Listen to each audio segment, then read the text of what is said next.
Sa chess, naibulsa ni FIDE Master Christian Giancarlo Arca ang kanyang pinakaunang international master norm na mula sa kanyang pagsabak sa isang Malaysian Open Chess Tournament nito lamang nakaraang linggo. May ulat si Darrell Oclares.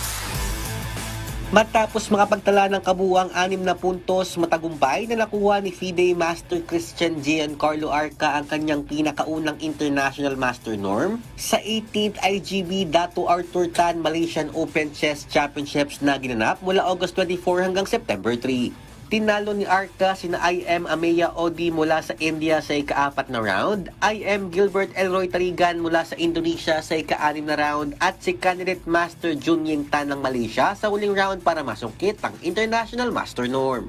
Nagtapos si Arca sa ika-11 pwesto katablang 16 pang wood pushers mula sa 34 titled players na lumahok sa standard chess tournament na inorganisa ng Malaysian Chess Federation. May norms po kasi, yung norms, may 3 po yung IM norms. You need 3 IM norms to fully get the IM title po.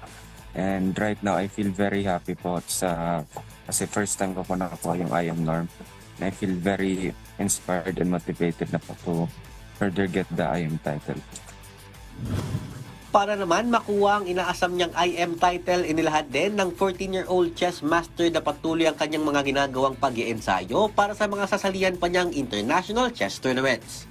Okay naman po yung mga preparations ko po, yung mga sparring ko po, tapos yung mga training ko po, daily training araw-araw po, tapos yung pagbasa ng libro and mga preparing for my opponent po.